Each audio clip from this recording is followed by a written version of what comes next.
வேதம் கேட்போம். 60ஆம் சங்கீதம்.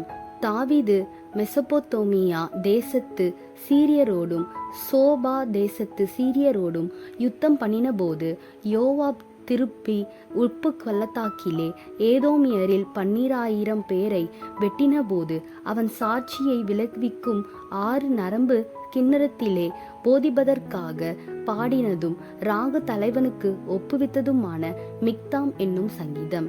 தேவனே, நீர் எங்களை கைவிட்டீர், எங்களை சிதறடித்தீர், எங்கள் மேல் கோபமாயிருந்தீர். மறுபடியும் எங்களிடமாய் திரும்பியருளும். பூமியை அதிர பண்ணி அதை வெடிப்பாக்கினீர். அதன் வெடிப்புகளை பொருந்து பண்ணும், அது அசைகின்றது.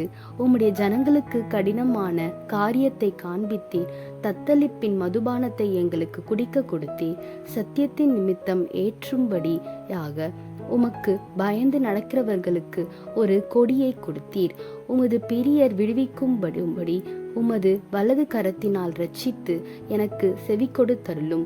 தேவன் தமது பரிசுத்தத்தை கொண்டு விளம்பினார், ஆகையால் களி கூறுவேன்.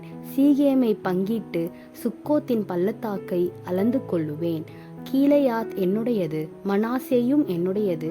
எப்ராயிம் என் தலையின் பலன், யூதா என் நியாய பிரமாணிகன். மோவாப் என் பாத பாத்திரம். ஏதோமின் மேல் என் பாதரட்சியை எரிந்து போடுவேன். பெலிஸ்தியாவே, என் நிமித்தம் ஆர்ப்பரித்துக்கொள். அரணான பட்டணத்திற்குள் என்னை நடத்தி கொண்டு போகிறவர் யார்? ஏதோ மட்டும் எனக்கு வழிகாட்டுகிறவர் யார்? எங்கள் சேனைகளோடே புறப்படாமல் இருந்த தேவரீர் அல்லவோ? எங்களை தள்ளிவிட்டிருந்த தேவரீர் அல்லவோ? இக்கட்டில் எங்களுக்கு உதவி செய்யும். மனுஷனுடைய உதவி விருதா. தேவனாலே பராக்கிரமம் செய்வோம். அவரே எங்கள் சத்துருக்களை மிதித்து போடுவார்.